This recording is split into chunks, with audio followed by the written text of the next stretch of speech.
Olá, meus caros jovens, estamos aqui para dar início ao ensino de física do terceiro ano, eletricidade, ok? Dentro do programa de eletricidade, o capítulo 1 do livro de vocês trata de eletrostática.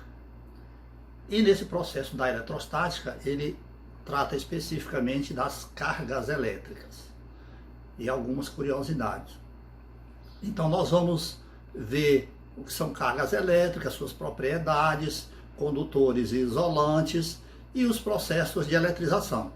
Além disso, a gente vai ver também algumas curiosidades sobre raio, trovão, certo?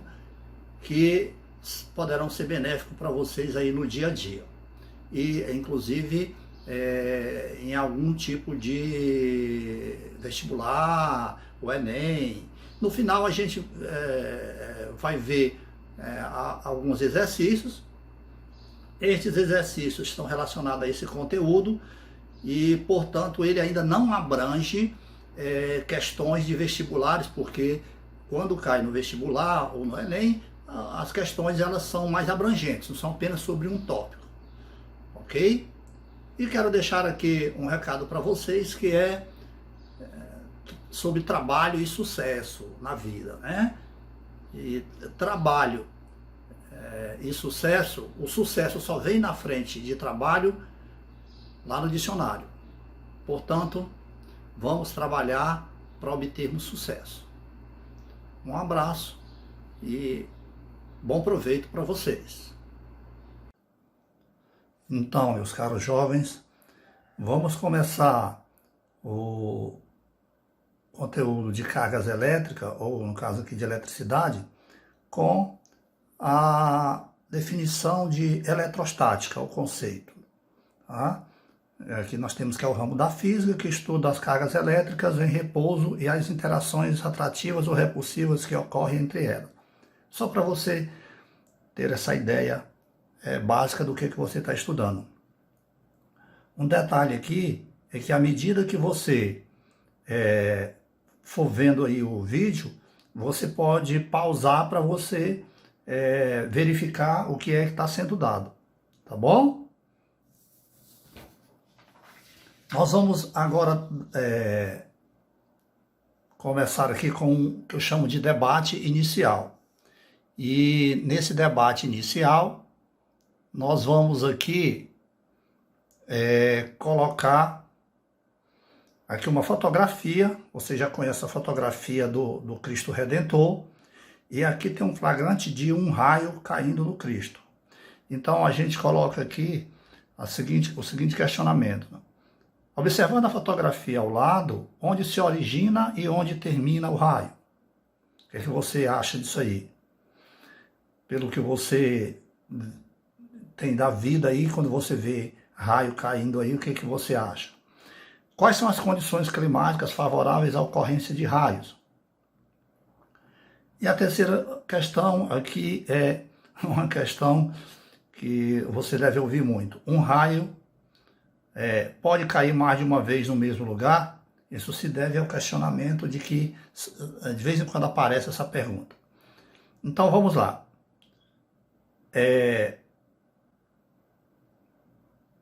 Aqui o raio ele pode cair tanto da nuvem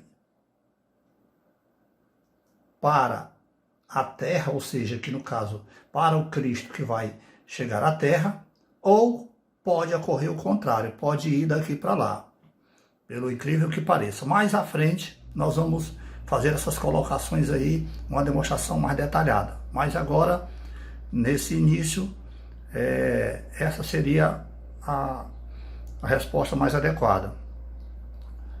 Essa aqui, quais as condições climáticas?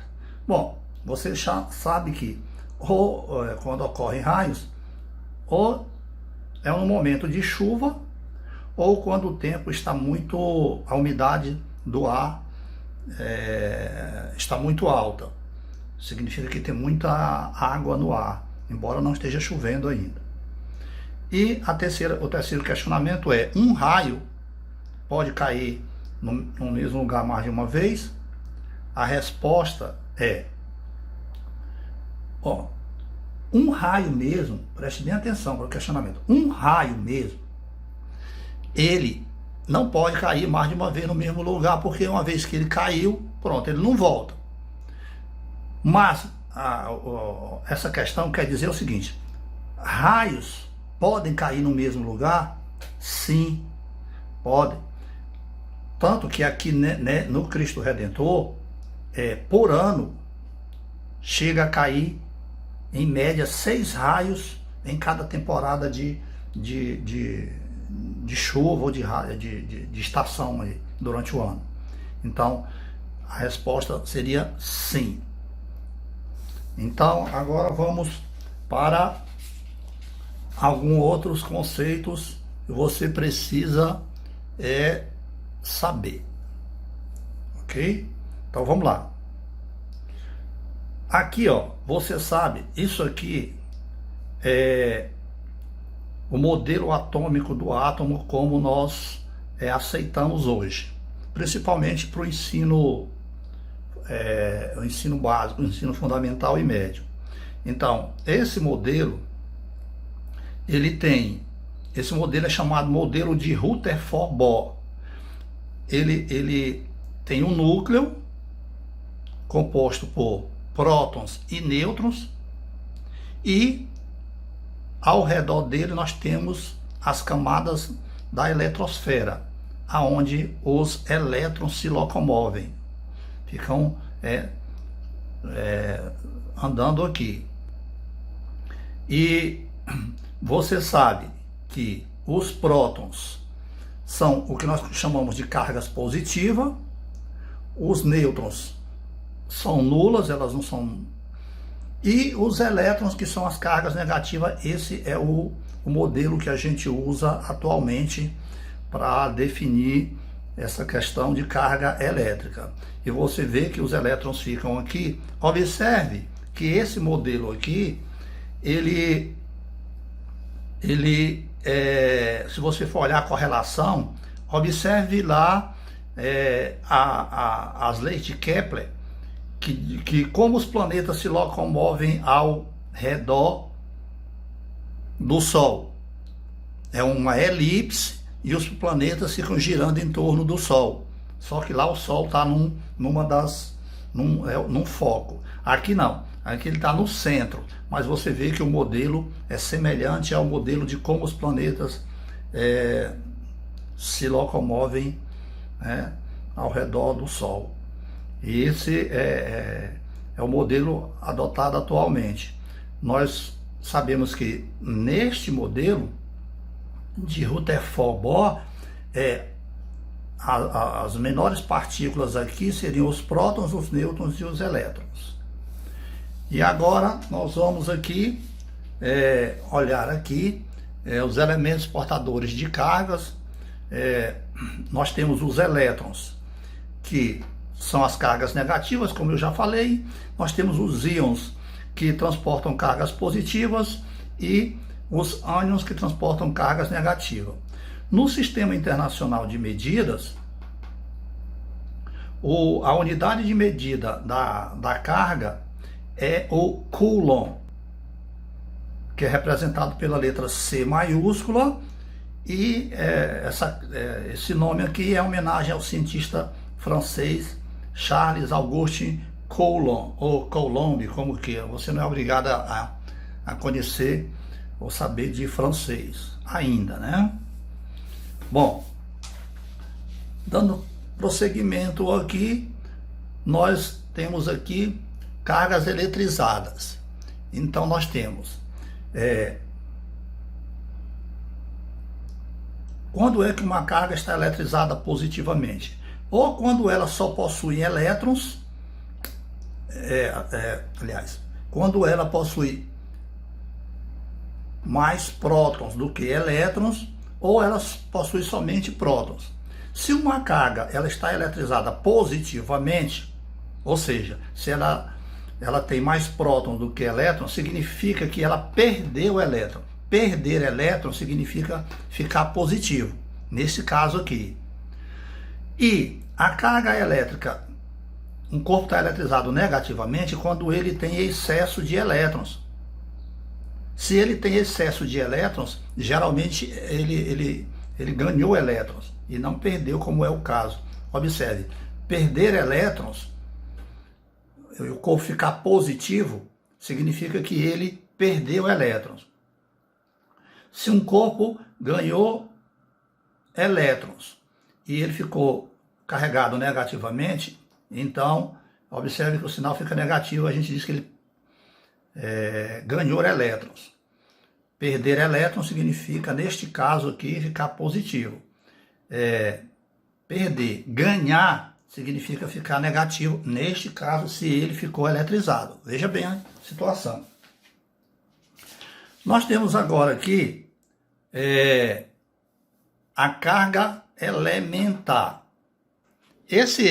Essa carga elementar, ela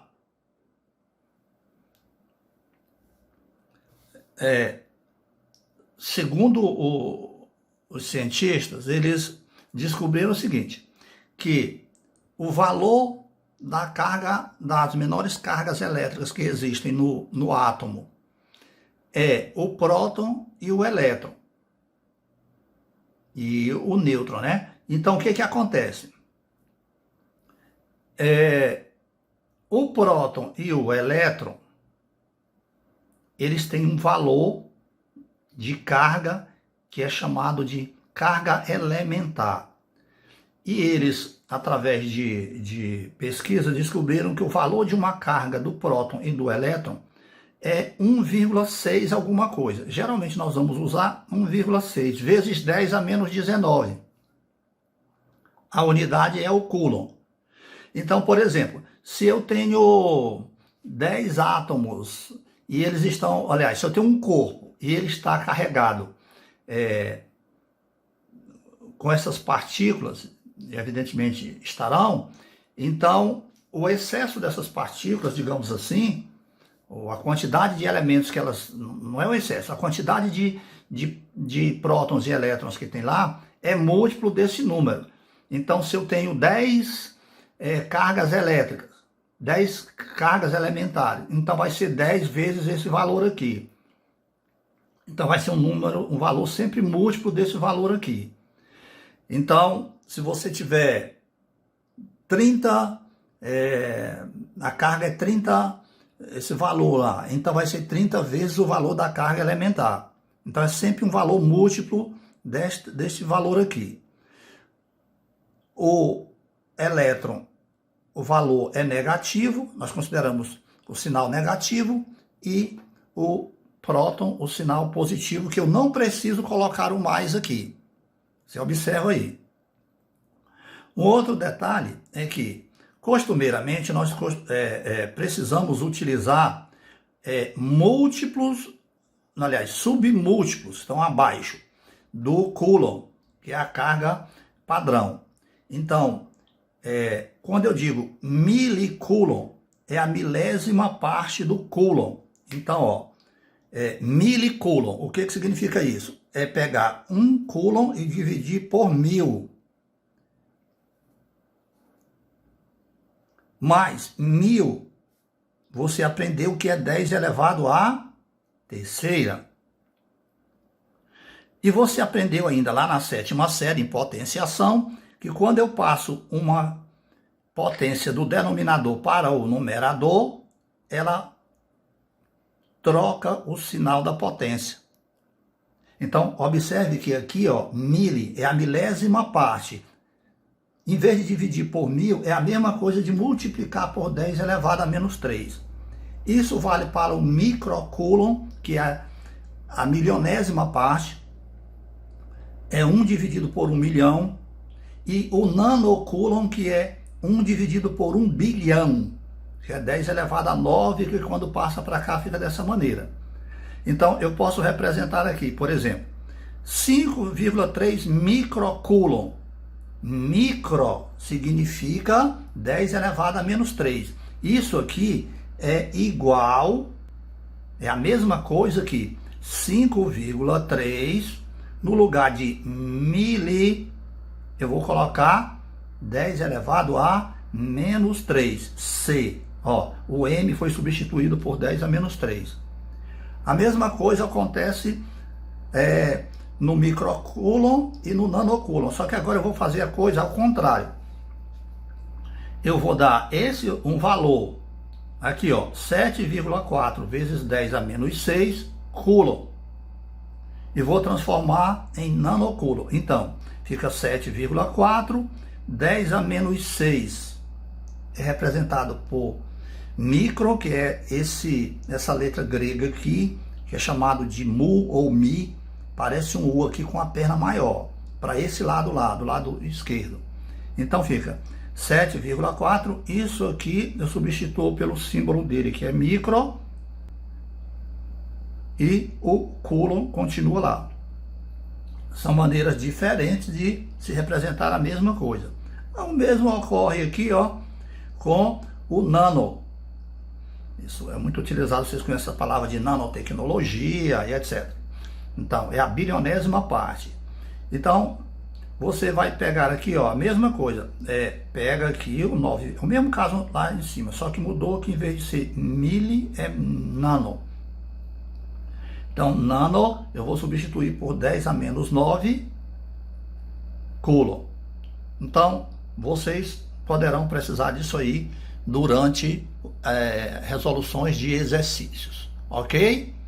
Bom, então, nós temos aqui.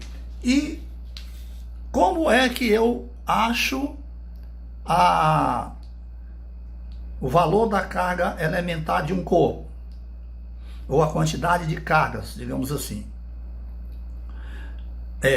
Existe uma equaçãozinha básica que te dá a quantidade de cargas de um certo corpo ou objeto. Então, é Q, que é a quantidade de cargas, N é o número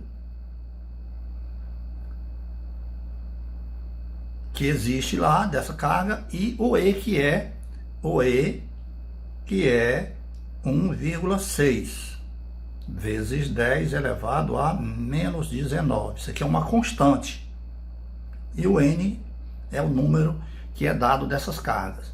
Então é o múltiplo desse valor aqui, N vezes isso aqui. E você vai obter a quantidade de cargas. Mas lá no final nós vamos utilizar isso aqui fazendo um exercício básico com essa fórmula aqui. Agora nós vamos ver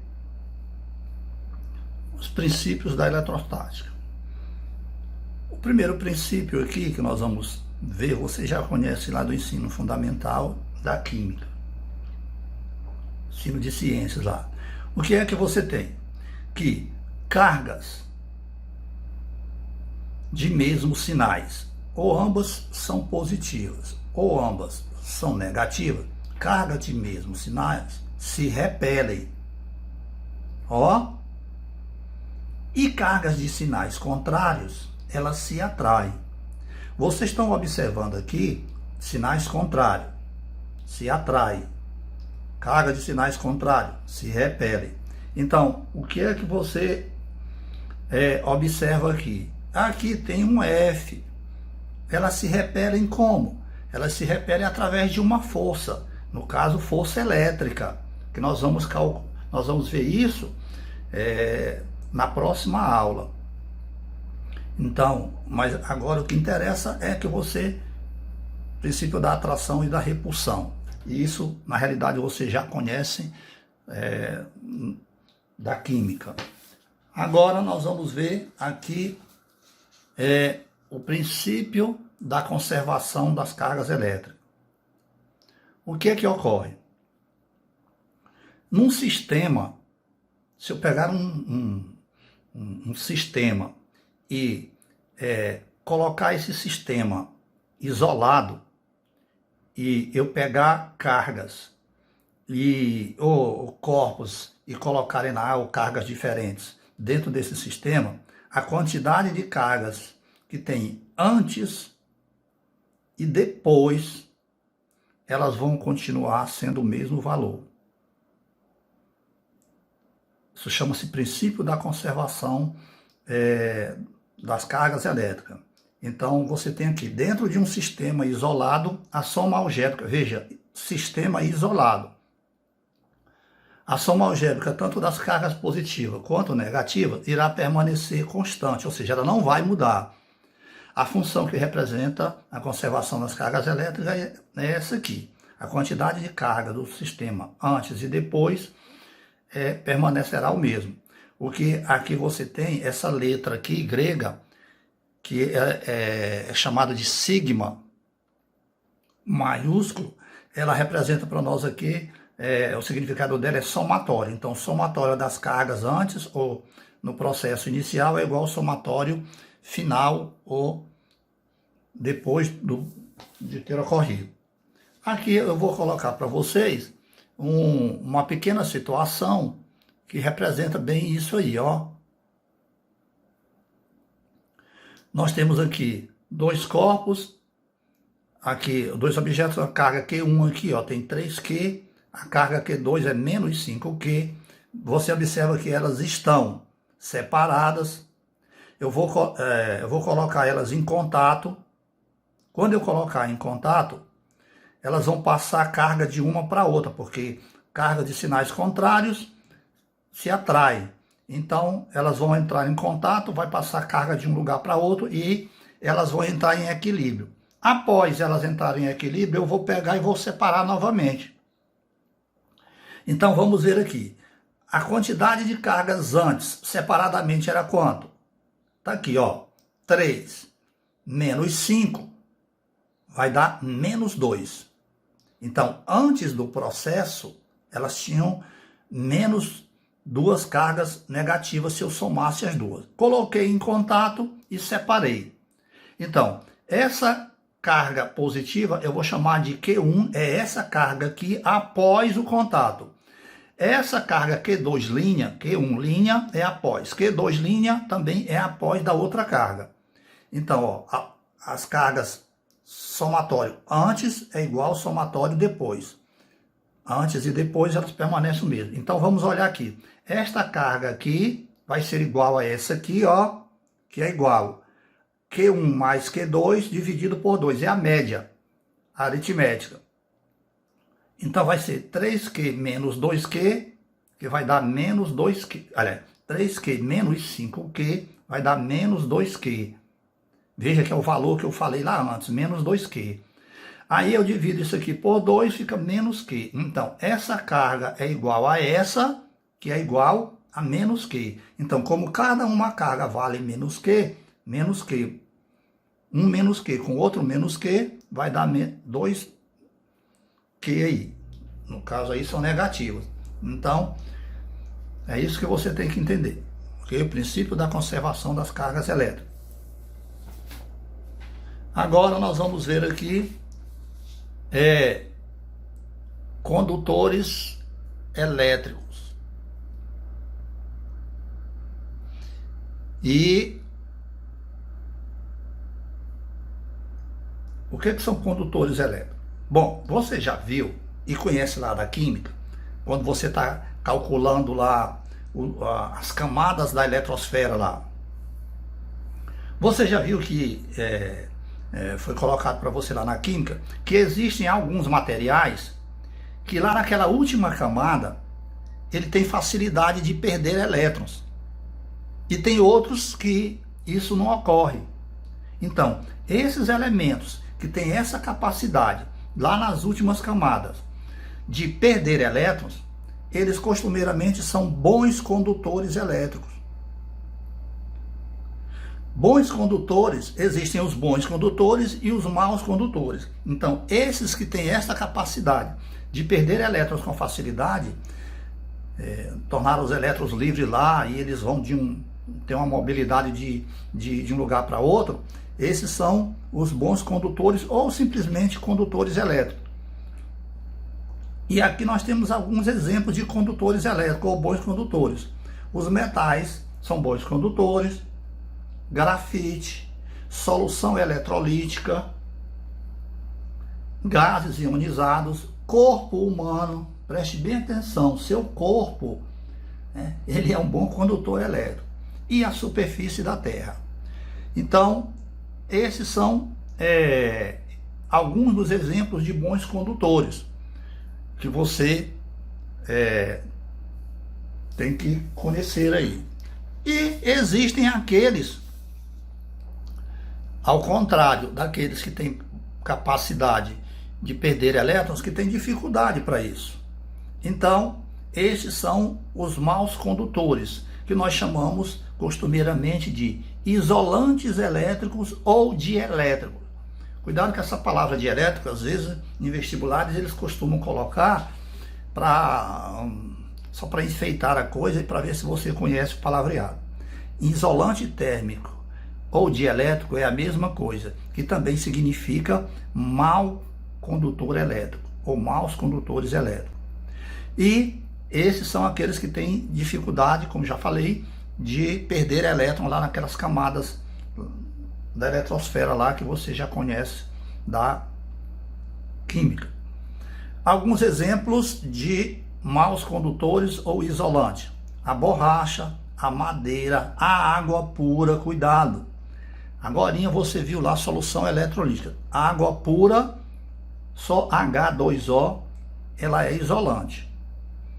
Aqui você tem, neste desenho, você tem um exemplo típico aí no teu dia a dia, na tua casa, que você já viu. Um fio elétrico, por exemplo, ele tem no seu meio um bom condutor para transportar a energia elétrica e para dar segurança ao sistema, né? Senão, se ele ficar desencapado, né? A gente até costuma dizer, o cara é elétrico, é fio desencapado.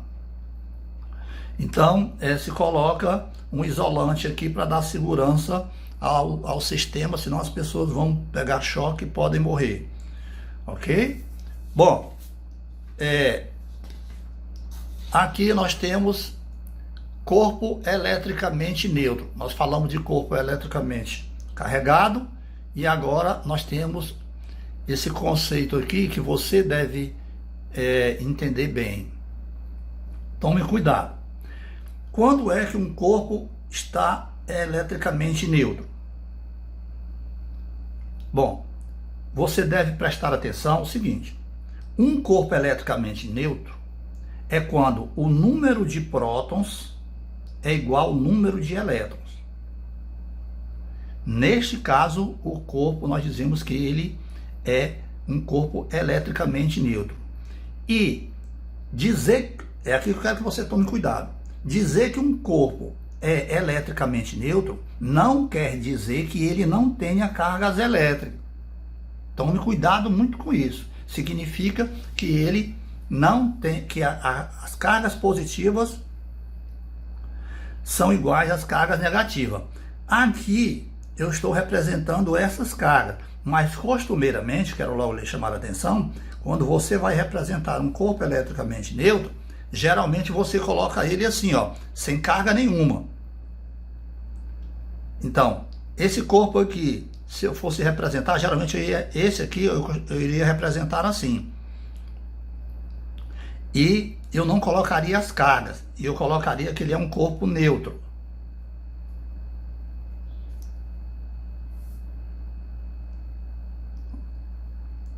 Ser neutro significa que ele não tem carga? Não, significa que as cargas são iguais. Aqui eu coloco essa representação, você pode parar na tela aí se quiser, para você tirar suas dúvidas. Agora nós veremos os processos de eletrização. E o primeiro, nós temos adiantar para vocês, os processos de eletrização, geralmente nos livros de vocês, eles dão 3 tipos de processo. E eu aqui vou acrescentar mais 2 lá no final para você. Então, aqui nós temos o primeiro processo de eletrização, que foi conhecido, por atrito. Então, nesse processo, duas substâncias de natureza diferente são atritadas e ambas vão ficar eletrizadas. Nesse processo de eletrização por atrito, você tem que ficar sabendo disso, os corpos ficam eletrizados com cargas de sinais opostos. Então preste atenção, na eletrização por atrito, após ocorrer a eletrização, os corpos vão ficar eletrizados com cargas de sinais contrárias. Se um ficar positivo, outro fica negativo. Bom, no dia a dia de vocês, aqui vocês têm um exemplo típico, aqui na foto, alguém passando, por exemplo, friccionando uma régua em um objeto, e aqui não aparece, mas ele vai fazer uma experiência que eu vou repetir aqui agora com vocês. Olha, vocês estão vendo aqui, isso aqui é papel picado. Eu botei aqui uns coloridos que é para você perceber a diferença, porque está todo branco, tem um azulzinho e outro. Então olha só, eu vou pegar aqui uma régua, algo de plástico qualquer, e vou colocar aqui, ó,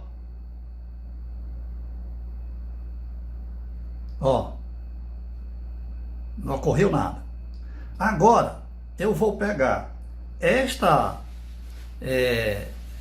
esse material, que na realidade isso aqui é uma colher que eu pedi lá no restaurante e eles me deram. Eu vou atritar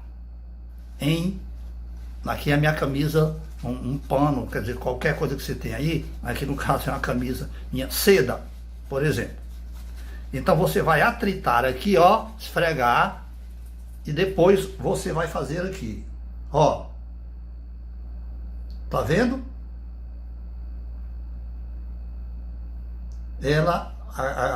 O pedacinho de papel colou aqui. Por que ele colou aqui, ó? Vários brancos aqui, ó. Isso ocorreu por quê? Ó, o vermelho chegou a subir. É porque ele foi eletrizado. Bom, e então, quando eu atritei aqui, esse corpo aqui de plástico, ou PVC, como que ele ficou eletrizado negativamente. Se ele ficou eletrizado negativamente, então ele conseguiu atrair aqui aquela força de atração, corpo de sinais contrários.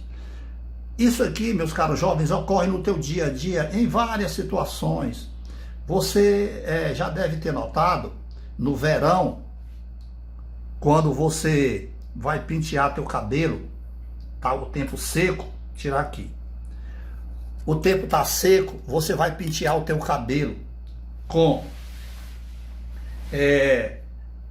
um pente de plástico e o teu cabelo começa a dar uns estralos. Ou então o teu cabelo fica arrepiado.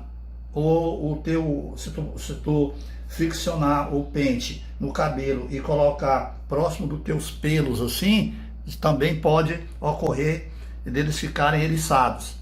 Isso é o tipo de eletrização que é chamado eletrização por atrito, que foi o primeiro tipo conhecido.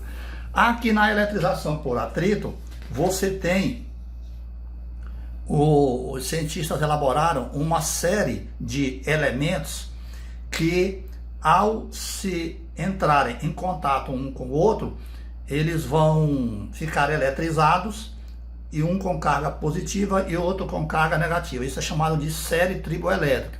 Você depois pode parar, dar um pause e ler aqui com detalhe.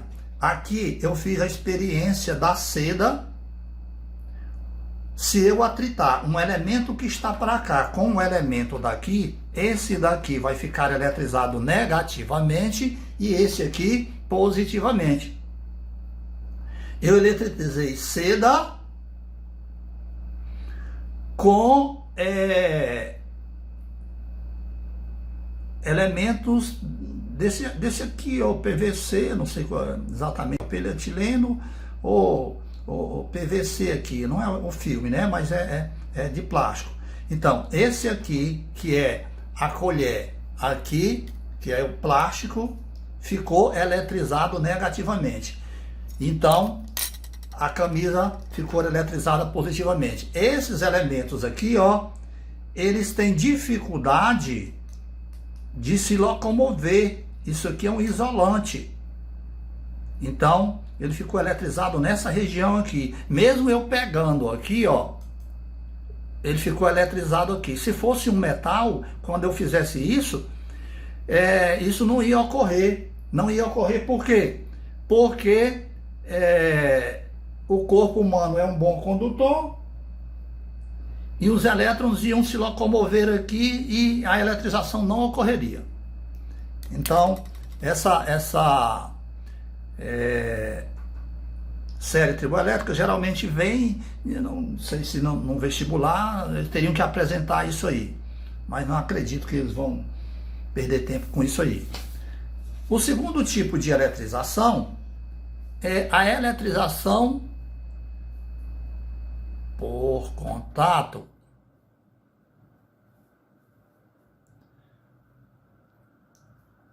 Então, veja o que ocorre.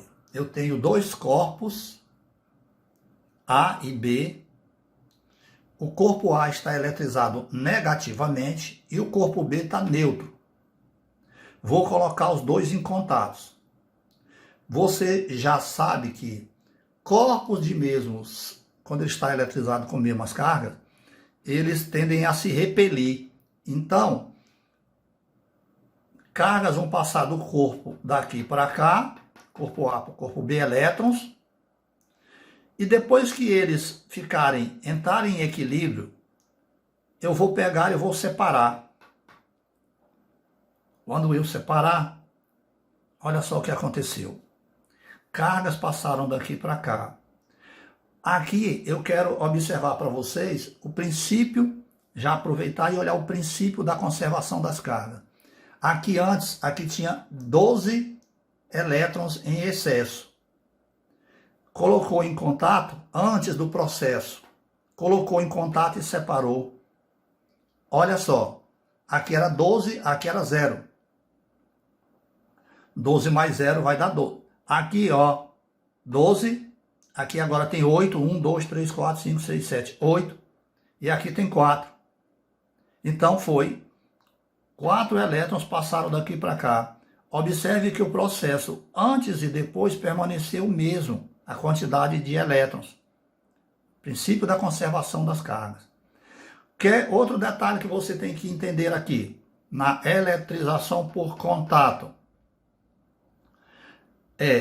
Diferentemente do caso anterior, aqui os dois vão ficar eletrizados com cargas de mesmo sinal.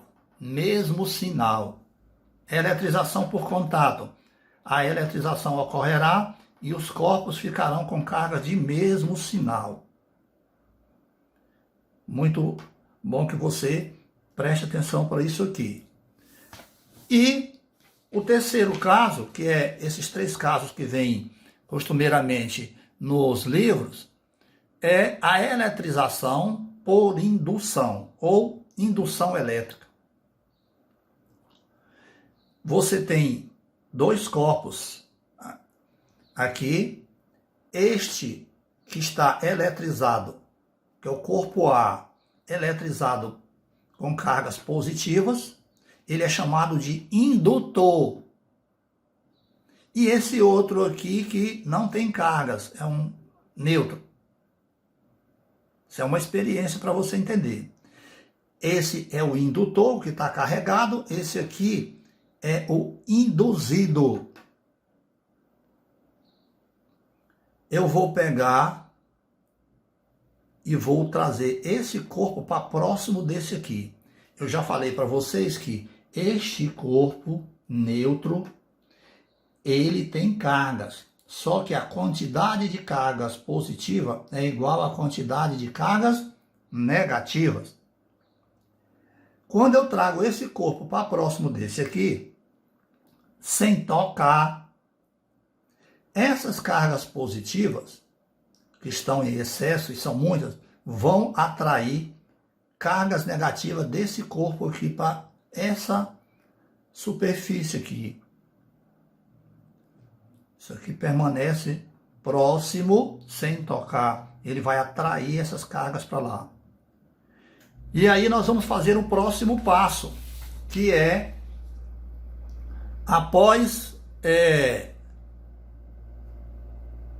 trazer um para próximo do outro e o corpo induzido trazer as cargas para essa superfície, eu vou pegar agora o próximo passo e vou colocar este corpo aqui, eu vou fazer terra, vou pegar um fio aqui deste lado e vou colocar ele em contato com a terra, a gente chama fio terra. Veja, como desse lado existem cargas em excesso positiva, o que é que vão ocorrer? Ou o que é que vai ocorrer? Essas cargas positivas irão atrair cargas negativas da Terra. Então vai subir elétrons para esse corpo aqui, ó. E vai neutralizar essas 4 cargas aqui. Vão subir cargas para cá, 4 cargas aqui, e vai fazer o processo que era antes. Ficar 4 positivas e 4 negativas. E essas aqui continuam aqui, ó. E esse corpo continua próximo do outro. Eu vou pegar, vou fazer isso e vou separar depois que essas cargas subirem aqui, eu coloco em contato e depois separo. Quando eu fizer isso, aí eu vou afastar agora esse corpo, o indutor do induzido. Então, observe que agora, esse corpo que antes era neutro, ele ficou carregado com cargas negativas. Então, é assim que se dá o processo da eletrização por indução. Observe aqui que após ocorrer a eletrização por indução, os corpos ficam eletrizados com cargas de sinais opostos, mais e menos. Então, é importante que você saiba disso. Eletrização por indução elétrica. E vamos ver agora os 2 casos que geralmente não é muito cobrado, mas nós devemos tomar cuidado, que é a eletrização por aquecimento e eletrização por pressão. Eletrização por aquecimento. Certos corpos, quando são aquecidos, eletrizam-se apresentando eletricidade de nomes contrários, ou seja, vão ficar carregados de sinais contrários. Esse fenômeno de eletrização por aquecimento, bom, para aquecer, geralmente você tem que criar, no princípio você tem que ter fogo, tem que aumentar a temperatura. Por isso que tem aqui piroelétrico. Não necessariamente você vai tocar fogo em alguma coisa, né? Mas tem que ter o aquecimento para que ocorra esse tipo de eletrização. E aqui você tem exemplo que é comum em cristais, e a turmalina é um bom exemplo disso. Piroelétrico, eletrização por aquecimento. Eletrização por pressão. Você pega um corpo lá e pressiona esse corpo, ele é muito comprimido, e você, ao comprimir um corpo, ele pode se eletrizar, e esse processo é chamado de piezoelétrico. Piezoelétrico é eletrização por pressão. Você pega um corpo e vai pressionar esse corpo, e ele vai ficar eletrizado.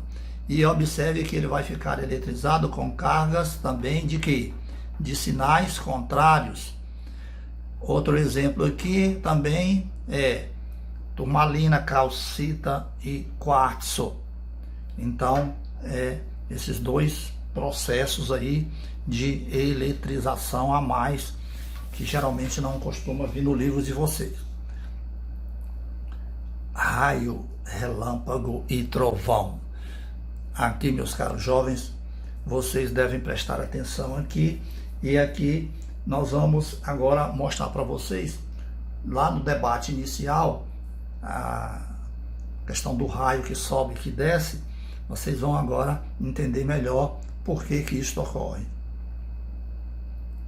Nós temos aqui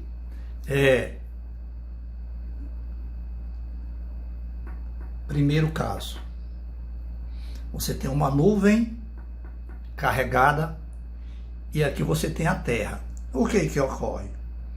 Esta nuvem, ao ser carregada, e observe que aqui você tem as cargas positivas na nuvem, estão lá em cima, aqui embaixo. Aqui na Terra, a Terra, cargas positivas aqui da Terra vão atrair, nas condições ideais para que esta descarga elétrica ocorra, vai ocorrer, principalmente se estiver chovendo ou umidade alta, essa descarga vai ocorrer de cima para baixo. Veja que é o elétron que se desloca daqui para cá. Ele é atraído por prótons aqui da Terra e ele vai se deslocar daqui. Esse processo é nuvem-solo. Segundo quadro, ocorre o contrário. Aqui a nuvem está carregada positivamente, nessa região. Ela vai atrair elétrons que vão subir da Terra para a nuvem, solo-nuvem. O raio vai de baixo para cima. Raio de cima para baixo, que é o que a gente costuma achar que ocorre, e aqui ocorre o contrário. O raio vai se deslocar de baixo para cima, solo, nuvem. Ainda podem ocorrer mais dois processos. Terceiro caso, nuvens. Se você um dia prestar atenção, você vai ver esse tipo de ocorrência. Coisa que você não prestava atenção, você vai ter um novo olhar quando você prestar atenção para relâmpago, principalmente quando está bem distante. Duas nuvens carregadas, está ocorrendo o relâmpago, esta está carregada negativamente, com elétrons aqui atrai os prótons para cá, e os elétrons nas condições ideais vão se dirigir daqui para cá. Ó. Aqui é de nuvem para nuvem, também chamado de internuvens. O raio vai de uma nuvem para outra, a descarga elétrica. E o último caso é intranuvem, dentro da própria nuvem. Uma nuvem muito grande, é claro que não é todo momento que isso ocorre, tem que ocorrer nas condições ideais, tamanho da nuvem, o tempo e etc. Então, pode ocorrer de acontecer também dentro da própria nuvem. Uma nuvem muito grande, uma parte está eletrizada com elétrons, outra com prótons, e vai ocorrer esse deslocamento aqui e vai ocorrer a descarga elétrica ou raio dentro da própria nuvem.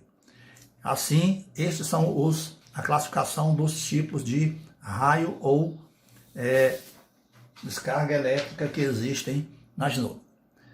Raio, relâmpago e trovão. O que é isso? Qual é a diferença entre um e outro? O raio é a descarga elétrica em si. O relâmpago é a luz.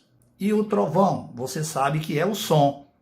Então, a gente costuma falar, houve um relâmpago, porque você viu a luz. Aquilo ocorre porque vai ocorrer uma descarga elétrica. Esses três aqui, eles ocorrem simultaneamente. São coisas diferentes, mas ocorrem ao mesmo tempo. Aqui é uma curiosidade que você pode depois dar um pause e ler com tranquilidade. Mas aqui o trovão é uma onda sonora provocada pelo aquecimento do canal principal durante a subida de descarga de retorno. O que acontece? Quando tem o trovão é o som. Então ocorre uma onda, o som se propaga através de onda, e ela pode atingir temperaturas de 20 a 30 mil graus Celsius. Você deve prestar atenção a uma coisa. A superfície do Sol é em torno de 6 mil graus Celsius na superfície. Então, isso aqui é 5 vezes mais quente do que a temperatura na superfície do Sol. E aqui você depois vai ler aqui, fala aí sobre curiosidades aí que você presta atenção nessa questão aí lendo sozinho. Bom, segurança em uma tempestade. Aqui vem algumas dicas de como, não só na tempestade, aliás, numa tempestade, algumas dicas de o que você deve, como você deve proceder. Por que isso? Não adianta só você ficar sabendo de fórmula, de olha, o som se propaga assim, a luz se propaga assim, etc. Então, meu filho, olha só. Primeiro, procure abrigo na hora de uma tempestade. Evite ficar em quiosques e tendas. Por quê? Porque quiosque e tenda, geralmente, eles são construídos com hastes de metal para dar sustentação. E isso faz ligação com a terra, que pode atrair raios. Evite ficar debaixo de árvore. Árvore pode atrair raios. Lá no final eu vou apresentar um filmezinho para você entender por que você não deve ficar debaixo de árvore ou próximo dela. Eu até botar uma árvore alta próximo de casa, da sua casa, para você entender por quê. Então, evite ficar debaixo de árvore. Piscinas, mar, rios, lagos. Evite ficar nesses lugares. Por quê? Porque o raio, ele costuma cair no ponto mais alto. Isso chama-se o poder das pontas. E é comum, o ponto mais alto, o raio ali vem e cai ali. Quando você está próximo numa piscina, no mar, piscina, rio, lá é água, mas não é água pura. Então, ela contém sais, etc. coisa que pode atrair o raio, a descarga elétrica, e você é o ponto mais alto ali, porque a água ela é geralmente plana, no sentido de a superfície lá, e você é o ponto mais alto. Mantenha dentro de casa distância de objetos metálicos e fora também, né? Postes, mastros, grade de casa. Está relampejando? A sua casa tem uma grade de ferro? Evite ficar abrindo e fechando e pegando nela, porque existe casos de gente que morreu por causa disso. Cercas elétricas, você está lá no campo. Nós somos uma escola agrícola, e você foi lá para o campo e começou a dar uma tempestade, você vai lá e segura naquela cerca de arame lá. Evite isso. Você está lá no campo, observe, procure o abrigo o mais rápido possível. Por quê? Porque no descampado, você é o ponto mais alto. Você tem um campo limpo lá, e você é a única pessoa que está ali, ou algumas pessoas, vocês são o ponto num caso de uma descarga elétrica, o ponto onde ele vai cair primeiro. Vocês são o ponto ali considerado mais alto em relação à terra, do que o próprio terreno lá. E se não der para mim sair correndo, você pega, meu filho, se deita no chão e fica lá. Bota a mão lá deitado lá, fica lá, ou então se ajoelha, coloca as pernas encostadas uma na outra, não de perna aberta, porque cria uma corrente que entra num lugar e sai em outro, fecha as pernas, fica lá ajoelhado e bota a cabeça no chão e fica lá. Aí a gente costuma dar uma dica logo, já que você está ali, ajoelhado, está caindo raio, aproveita e reza. Barcos e botes, mesma coisa. Evite o uso do telefone fixo. Aqui em Codó eu conheço gente que já pegou uma descarga elétrica na hora de uma tempestade, caindo raio, o telefone fixo tocou e ela foi atender. Graças a Deus ela não morreu, certo? O telefone sem fio você pode atender e ele não deve estar ligado na tomada. Preste atenção, ele não deve estar ligado na tomada. Por quê? Porque o raio pode cair na rede elétrica a 10, 15 km de distância e vir pela rede elétrica. Em todo caso, é melhor evitar até o uso desse celular, mas ele, de um modo geral, pode ser utilizado. Não plante árvore próxima a locais de casa ou onde são acondicionados produtos inflamáveis ou explosivos, pelo mesmo motivo de que você não deve ficar. Cai um raio no lugar desse, tem material explosivo, tem combustível, por exemplo, é um desastre à vista, certo? Bem, agora nós vamos ver alguns exercícios que é o resumo deste capítulo. Então, todos esses exercícios que eu vou colocar aqui são apenas 3. Eles estão lá no livro didático de vocês e só vocês procurarem lá que eles estão lá. E tem o seguinte, esses exercícios, eles não são aqui exercícios que foi tirado específico de um vestibular, porque eu tirei do livro. Mas em vestibulares mais passados, esses exercícios aqui caíram várias vezes em vestibulares. Ultimamente, eles não colocam, não têm colocado esse tipo de exercício em questões de vestibular, principalmente do Enem. Mas fique atento. Então temos aqui o primeiro.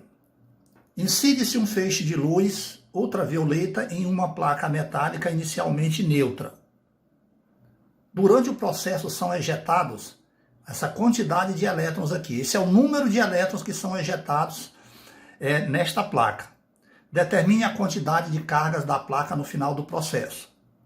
Bom, isso aqui é o uso simples e direto da fórmula da carga elementar, Q é igual a N vezes o valor da carga elementar, que é uma constante. Então você tem o E, que é o valor, uma constante da carga elementar. Nós utilizamos geralmente isso aqui. Nós não costumamos colocar o sinal de mais aqui, porque já subentende isso, ou às vezes isso não é necessário. Você não está interessado no valor, se a carga é positiva ou negativa. Bom, o fato é que você vai usar aqui, ó, Q igual N vezes E, o número, também aqui dizendo, ó, o número de elétrons ejetados são esses aqui. Então você vai pegar esse número aqui, N, e vai 6,25 vezes 10 a 10, multiplicar pela constante que eu coloquei entre parênteses, para você entender que é o valor da carga elementar.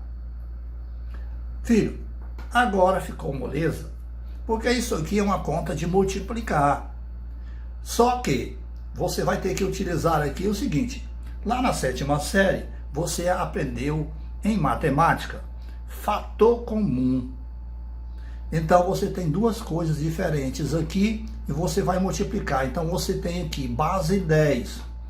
Então 6,25 é o coeficiente de 10. 1,6 é o coeficiente de 10. Então você vai multiplicar coeficiente por coeficiente, 6,25 vezes 1,6, esse produto vai dar 10. 10 a 10 vezes 10 a menos 19, isso aqui é produto de potência de mesma base. Então você sabe lá da sétima série, em potenciação, conserva-se a base, soma-se os expoentes. 10 mais menos 19, que fica 10 menos 19. Agora, eu podia já dar o resultado direto aqui, mas eu vou fazer uma passagem a mais para você entender. 10 menos 19, soma ali, vai dar menos 9. O 10 continuou 10 aqui, e você vai 10, continuou o 10. Esse valor aqui é esse aqui, ó. E agora eu vou aplicar de novo a mesma propriedade aqui, ó. Você deve entender que 10 vezes isso aqui, aqui a potência é 1, que eu não escrevo. Você aprendeu lá também que todo número elevado a 1 é ele mesmo. Então, se você tem n elevado a 1, é o próprio n. Então, quando eu digo que é n, eu estou dizendo que é elevado a 1. Então, 1 menos 9 conserva a base, somos expoentes. 1 menos 9 fica menos 8. Então, a resposta da carga é 10 elevado a menos 8 coulomb, que é a unidade de medida da carga elétrica. E agora nós vamos para um segundo exercício. Também está no livro de vocês. É um exercício teórico, só para você entender, procurar identificar, e isso serve para o teu dia a dia, né? Quais desses esses materiais foram colocados aí? Quem é condutor e quem é isolante, ou seja, quem é bom condutor ou quem é mau condutor. Então ele colocou cobre, borracha, ar seco, água pura, água salgada, plástico, cortiça e ouro. Então vamos começar vendo quem são os bons condutores. Diga lá, pense aí rapidinho, quem você identificaria aí como bom condutor? Cobre, borracha, seco, água pura, água salgada, plástico, cortiça e ouro. Então, bons condutores. Vamos lá. Quem são bons condutores aí?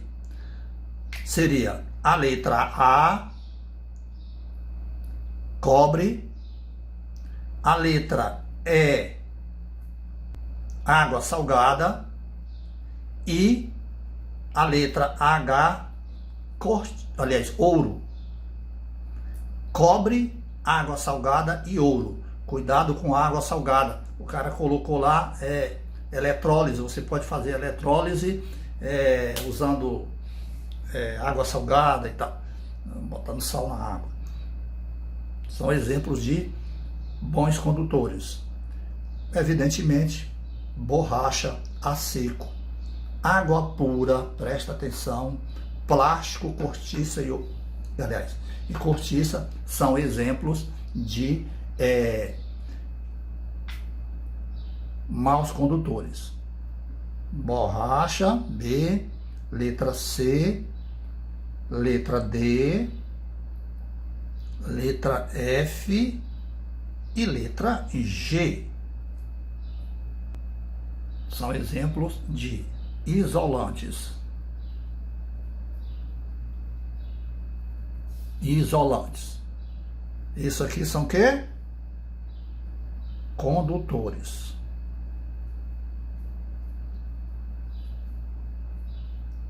Certo? Então, essa é a resposta da questão número 2. E vamos à terceira questão sobre esse nosso conteúdo. Então vamos lá. Uma possível medida de segurança para evitar acidentes decorrentes de fenômenos elétricos em caminhões-tanque, transportadores de combustíveis, é o uso de correntes que funcionam como fio terra, ligando o caminhão ao solo. Aí vem, letra A. Que tipo de eletrização ocorre entre o líquido transportado pelo caminhão e as paredes do tanque? Letra B. Considerando que a carga resultante seja positiva, identifique quais cargas se deslocam pelo fio terra.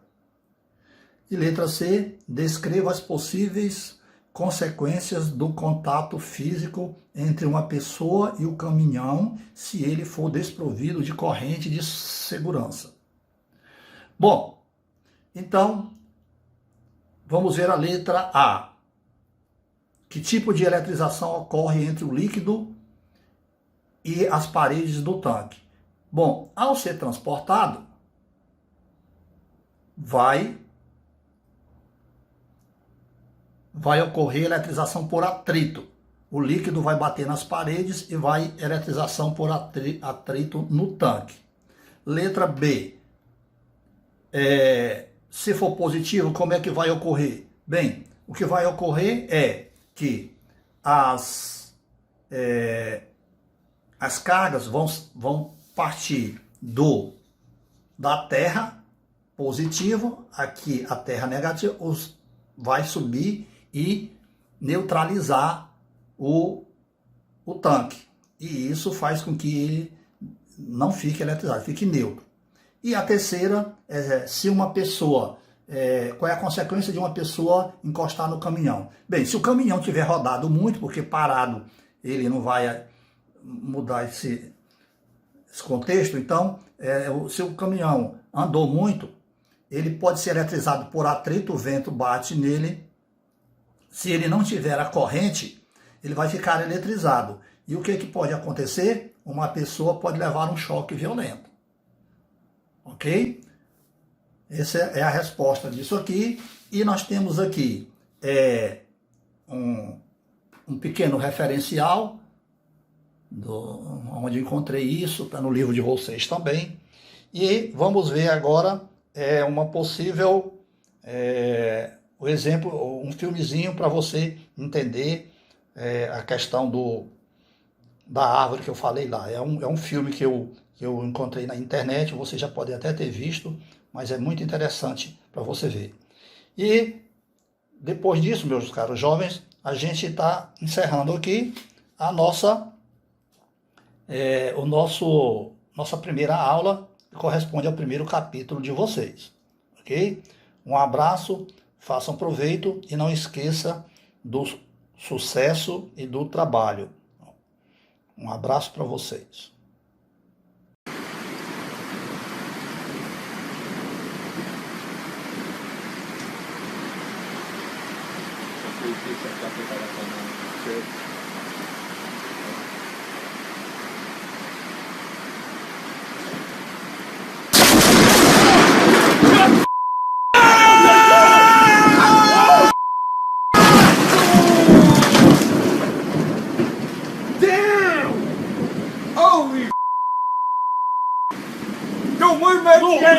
On peut pas sortir live! Non! Oh! Là, l'électricité!